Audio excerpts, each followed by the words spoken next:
A good evening to you on Fellowship Day 279. It's a much shorter introduction talk, blether, blab than usual.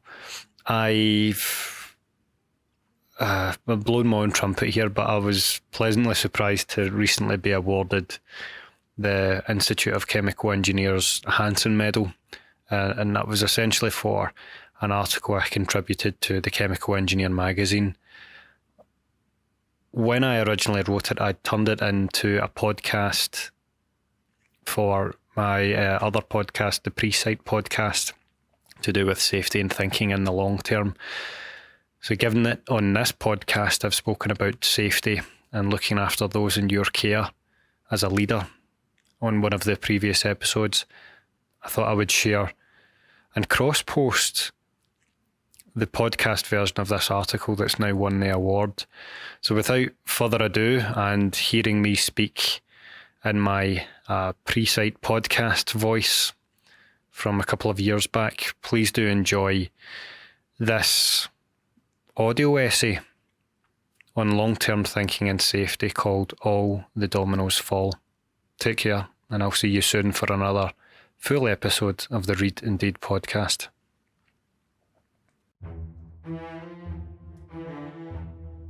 Media reports, official incident reports.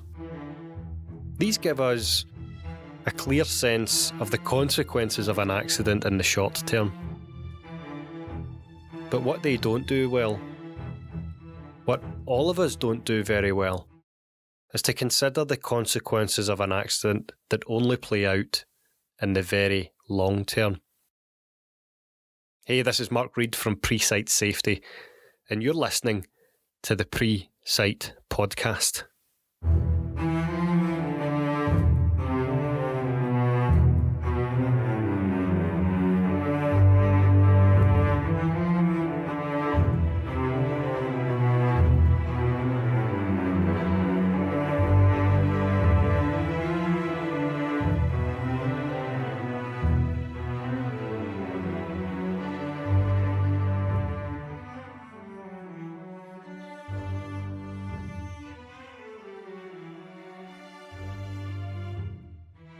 On the programme today, I'm sharing with you an audio essay based on a written piece that we originally published in the October 2020 edition of the Chemical Engineer magazine.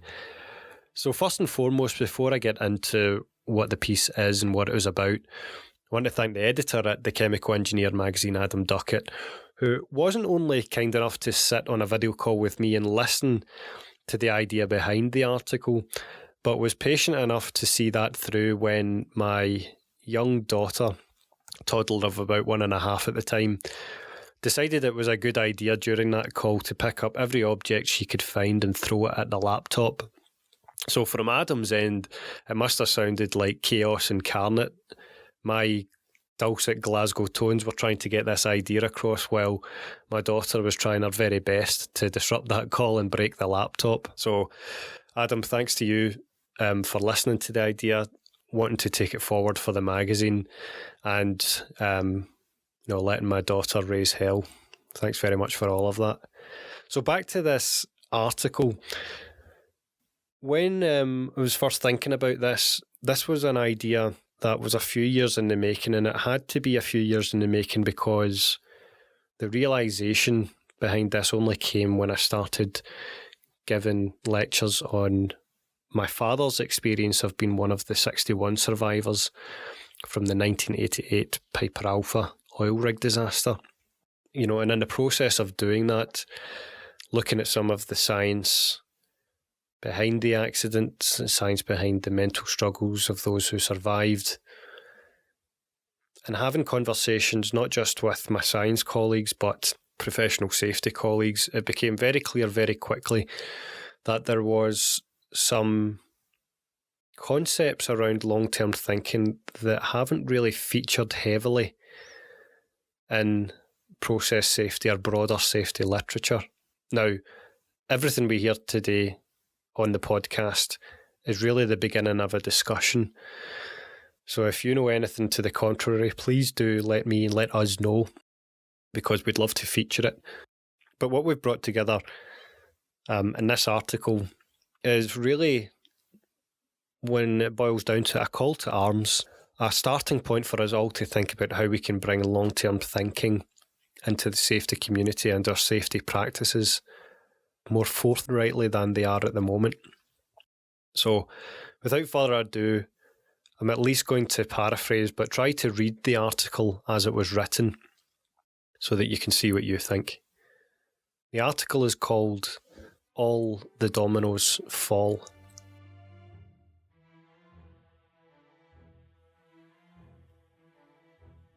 In the autumn of 2011, a light wind carried my father's ashes from my fingertips into the sea. It was the cold, bitter end to a long battle waged against post-traumatic stress.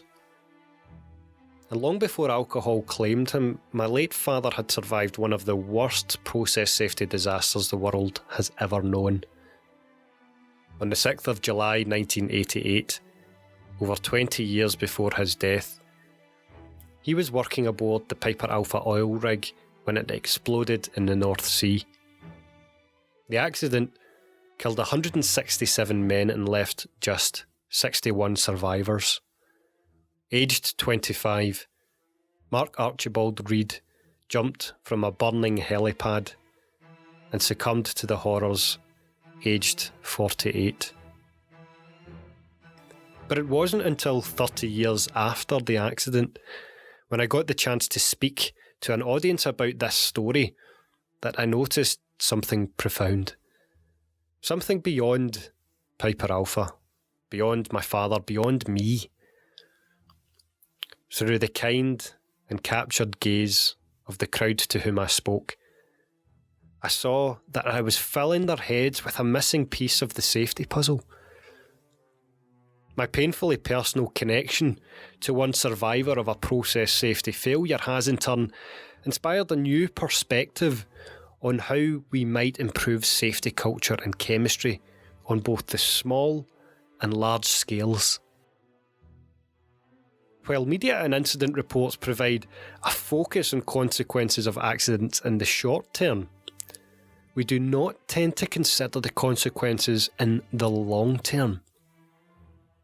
And in my view, the rarity of looking at the long-term moral implications of an accident might be related to what happens when you tell a young child to sacrifice one marshmallow now for the promise of 2 marshmallows later. Short-term thinking is a long-term challenge.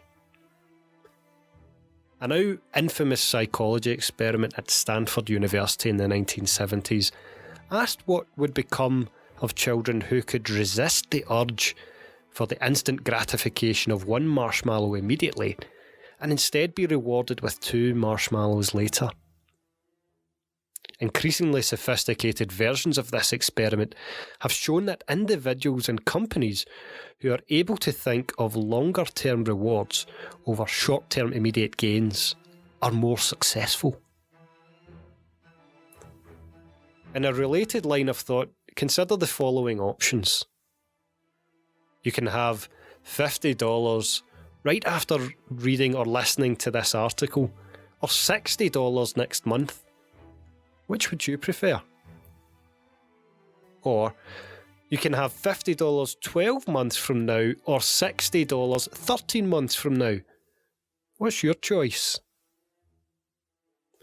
Whatever the case, you probably found your first decision was harder than the second. Many people prefer the instantaneous reward of $50 now versus $60 in a month's time. In the short term, right now versus 1 month from now seems comparatively distant and not worth the pain of waiting for the extra $10. But when it comes to $50 in 12 months or $60 in 13 months, well, you've waited a whole 12 months already. 1 more month won't hurt, right? Such psychological studies have revealed that longer-term thinking patterns lead to more investment in the future and reduced risk-taking. On the basis of construal level theory, the more distant an event is in time, the more likely it is to be viewed vaguely and abstractly. When it comes to envisaging vivid details, it's harder for our minds to do this for distant events than for near future events.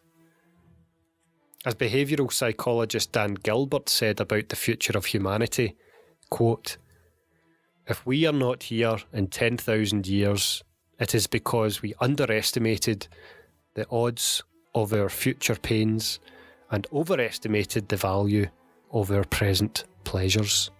End quote. In the practice of process safety, we plan to maintain the pleasures of our work by preventing future pains. But how far in time does this gaze actually extend? Safety tools capture short-term effects.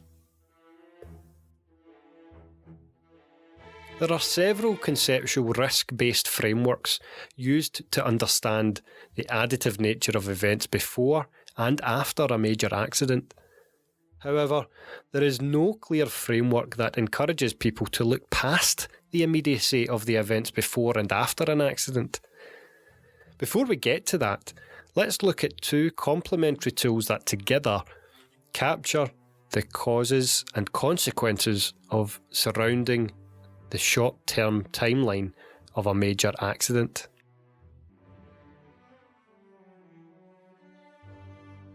The Swiss cheese model. Perhaps the most famous risk-based safety model for conceptualising pre-accident events is James Reason's Swiss cheese model. Here, the preventative barriers in place to prevent an accident are represented by thin slices of cheese. The more slices of cheese, the more layers of protection we have, and the lower the risk of a major accident taking place. The holes in each layer of this conceptual cheese represent the unlikely cases in which an event could penetrate the first layer of protection and increase the risk of an accident occurring. With several slices of cheese stacked together, it should be highly unlikely for holes across all slices of cheese to align and present a clear path towards disaster. It is nonetheless these very unlikely alignments of holes in cheese that lead to disasters like Piper Alpha and myriad reported process safety failures that fill chemical engineering textbooks. The Swiss cheese model does not necessarily assume that if one barrier fails, all other protective barriers will fail too. Having said this, protective barriers can fail in succession. The Swiss cheese model is also flexible, and it is not particular to large-scale accidents and can also apply in small-scale chemical research laboratories or in the practice of medicine. So if holes in cheese help our understanding of events occurring before an accident, how is it we grasp what can happen after an accident? We go from layers of cheese to stacks of dominoes.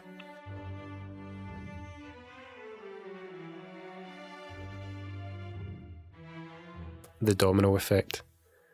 The domino effect is used to describe the cascade-style action at risk of occurring immediately after an accident. It focuses on the impact and quantifiable likelihood of secondary asset or equipment damage being caused by the initial accident.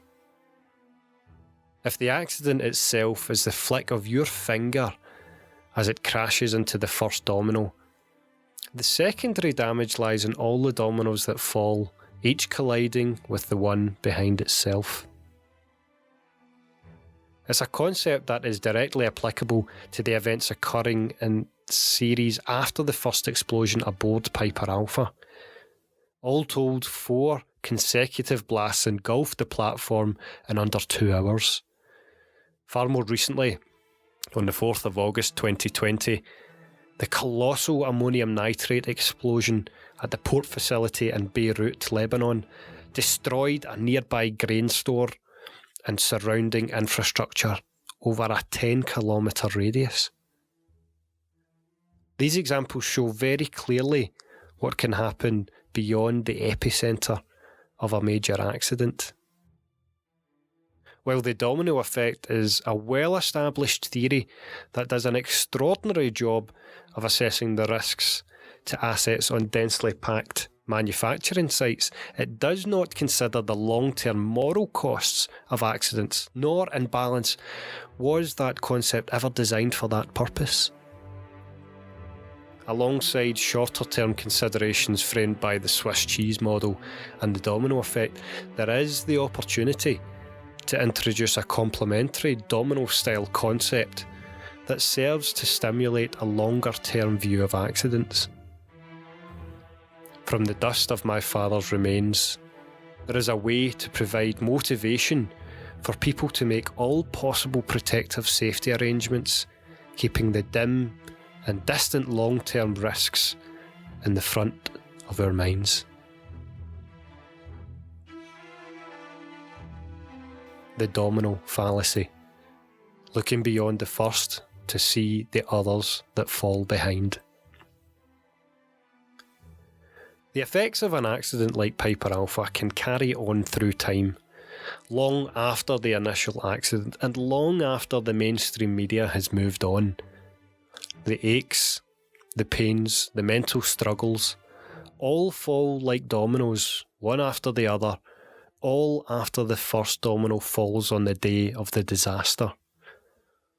When an accident is reported, it can be compared to looking at a domino square in the face. We can stand face to face with a domino and analyse the details, the defects, and numbers engraved on its surface. Only by looking sideways, by peering forward beyond the immediacy of the most obvious view, can we see what happens after the first domino falls. This is what I am calling the domino fallacy. The tendency to forget or fail to account for the long-term moral costs of an accident whose short-term impact is clearly documented. In the case of my father, his escape from Piper Alpha was simply the first domino to fall. Behind the newspaper-worthy details of the event lay the unheard trauma of a family life forever changed by an inferno.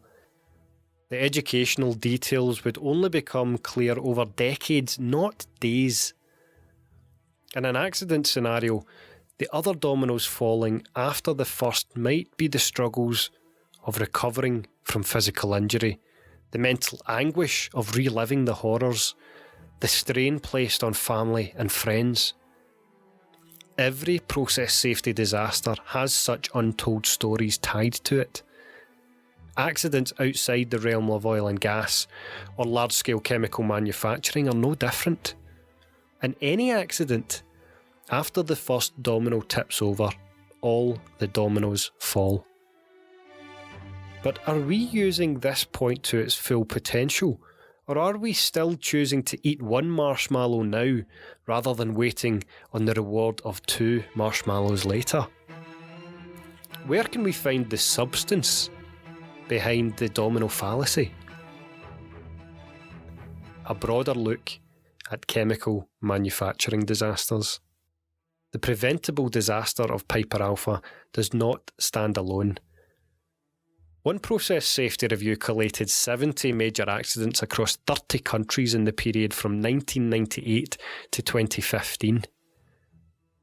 A broader perspective is given by the Centre of Research on the Epidemiology of Disasters, or CRED. Since 1901, the database has captured over 1,200 disasters involving chemical spills, fires, gas leaks, or explosions, all recorded worldwide.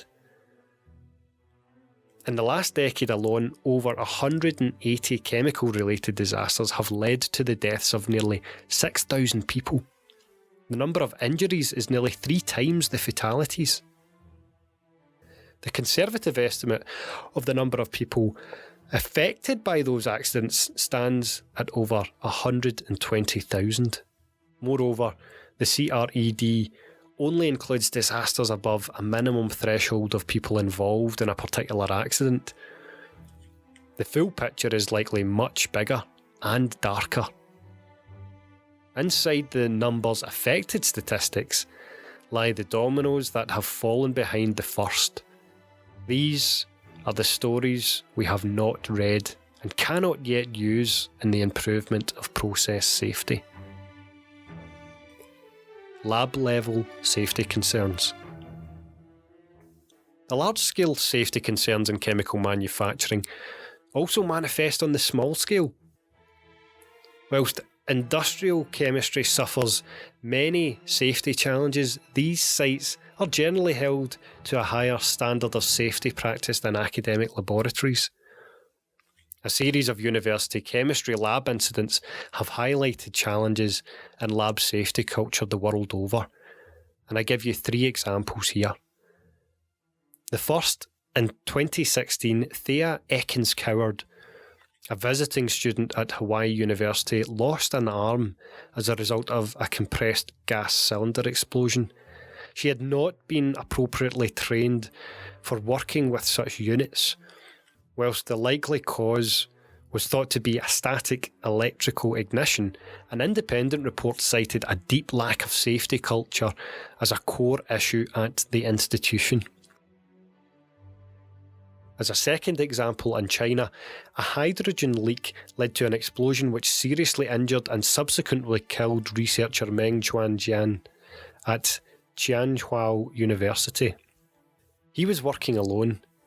In this case, the struggle to balance research budgets with funding for adequately up-to-date and safe equipment was highlighted. In the third and final example, perhaps one of the best-known cases of chemistry lab safety failure occurred in 2008 when Sherry Sanji died in a lab fire in UCLA in the United States. Sanji, just 23 years old at the time, used a highly pyrophoric chemical in an unsafe manner and with insufficient protective equipment. She died in hospital from her burn injuries.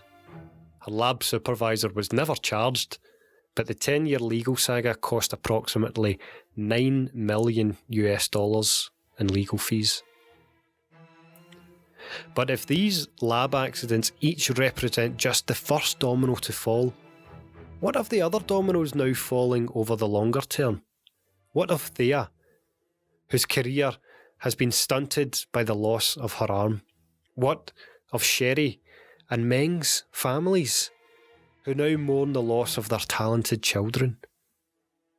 20 years from now, on the same timeline as my father's demise, what will be the last domino to fall for them? A call to arms. Beyond the melancholy of my father's story and the demise of Piper Alpha, there is the opportunity to show that a safety failure is far more than a single point in time.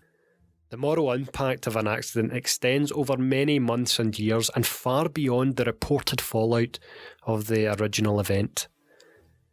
To make use of this fact, we are challenged to overcome the temptations of short-term thinking. It's easier to remember the past than to imagine the possible details of a grim future. How can you bring a long-term perspective to process safety? So that's the main article reading over. You can find the written version of All the Dominoes Fall at the link in the description below. And if you go there, you'll see several supporting features that haven't come through in the audio essay. First and foremost, you'll see some supporting figures. So up front, there's an image of my father in the hospital recovering from his burn injuries, and you see him adjacent to 2 of his colleagues who also survived the disaster. It's a strange image, actually, and before I go on to mention other things, there was a story behind the image that you'll see in that written piece where until I wrote my very first article on Piper Alpha and safety in 2018 during the 30th anniversary reflections on Piper Alpha, that I'd ever come across this first figure. And it was because after I had written a piece for The Scotsman, some people at Energy Voice magazine contacted me to do a follow-up interview on that article. And when they were looking for various images to put in their own piece for Energy Voice, they'd come across one in their archive of my dad, and it's the one that you see in all the Dominoes Fall. And, oh man, I'm sort of winging this here, but when I first saw that, as I'd written back to the guys at Energy Voice, it felt like I was taking all the memories and all the stories that my father had shared and just taking them out my head and putting them in my hands. It was just the most tangible thing I had seen of this young guy in his mid-20s, a kid, having gone through something like that. And before then, the only images I'd ever had of my dad was this sort of older guy struggling, or, you know, the upbeat, fun-loving dad that he was when he could be. And seeing that early image of him in the hospital it really put a fuller perspective on it, even for me as this guy's son. But that's the first figure in the paper. The other things that you'll see in the written piece are a figure to support the description of the Swiss cheese model, so you can see that in a labelled format.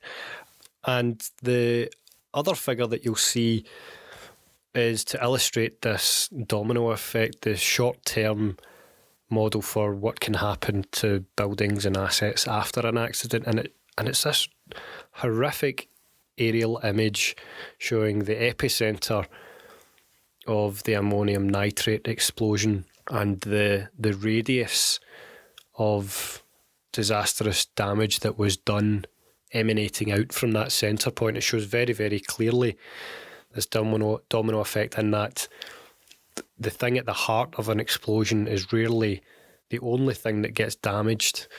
And you can see the buildings and, you know, the buildings, the port, the domestic housing, all destroyed within the immediate vicinity of the ammonium nitrate explosion. The other thing that you'll see at the bottom of the article is some elements of further reading, some links to earlier things that I've written more specifically about Piper Alpha in more depth, and some of the psychological literature on long-term thinking. So we've brought all of that together for you here. And, you know, as I'd opened, this is one of our many forays into looking at the long-term effects of accidents. And I'll share more about that on another episode. But for now, thanks again for joining me on today's programme. I hope that you're going away from this with some thoughts that will linger past the short term and will get you thinking about how we in the process safety community can bring long-term thinking to our safety practices. If you want to get in touch, give us some feedback or add your thoughts to this or ask any questions, best place to do that is to contact us through the Pre-Site Safety website. That's at pre-site-safety.co, pre-site-safety.co, where you'll find the means by which to contact me, contact the team, and to look at our collection of other publications in this space and other podcasts and interviews such as the one that you're listening to just now. So thanks again, and we'll see you again very soon.